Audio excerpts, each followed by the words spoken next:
A delegation of U.S. lawmakers, led by the House Speaker, Paul Ryan, is set to visit the U.S.-Mexico border.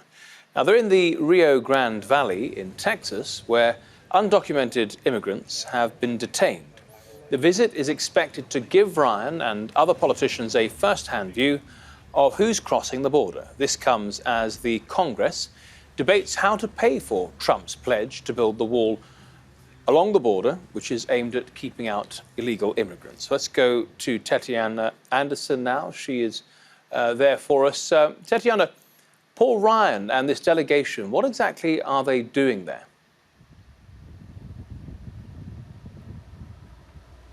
Well, you know, not a lot of detail right now about Speaker of the House Paul Ryan's visit here to Hidalgo County in Texas. We did reach out to his press secretary in Washington, D.C., and she tells us that he's here really to sort of examine the challenges of securing the border and to learn more about what communities along the border need, what issues they are facing. Paul Ryan's visit expected to kick off this hour. He is likely to tour an immigration detention facility, to take an aerial tour of this part of Texas, as well as a tour along the Rio Grande River, which is just behind me. And as far as locals, all eyes are on what comes out of this visit. I'm standing here with one of them. This is Othel Brand Jr. He is a candidate for mayor in McAllen, Texas.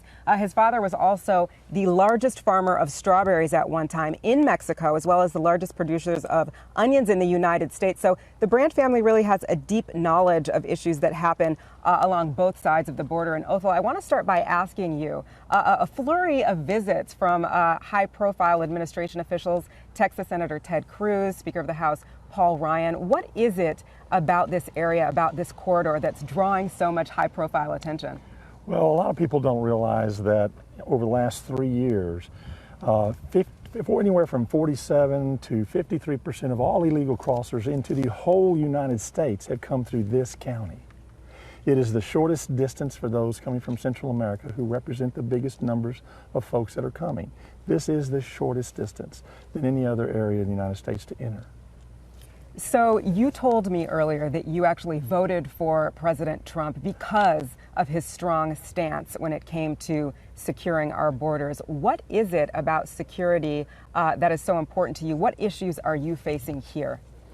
You know, I think everybody wants to live in a safe community, but I think the biggest issue is not the families, it's not the unaccompanied kids, it's the cartel. It is. We've had studies here that say anywhere from 10 to 20% of our economy here locally is based on drug trafficking. We don't like that. We don't want that, and that is the issue. And it seems to come to a head here, because this is. The cartels use these illegals as part of their cover to come across, and so they're still. We have the largest the checkpoint in Falfurrias. It's the #1 crossing for interception of drugs and illegals in the whole United States. They're in the process of doubling that facility right now. So the Department of Homeland Security has made sweeping changes to immigration policy. One of those changes is to add, 10,000 new Customs and Border agents, 5,000 more ICE agents. So this is something that you say you need because you don't have enough security along the border. Is that what I'm hearing? Being that we're the center of it, we'll never turn away more law enforcement to help secure where we live, ever. You know, there's actually 5 components to what's needed on the river, and we've spoken to this. One is the air, the Marine Division, boots on the ground, and technology, and the wall. Even a portion of it needs to be the wall. And that's still a need we have. Never can you say your community is too safe. Othel Brand Jr., thank you so much for taking the time. Thank you.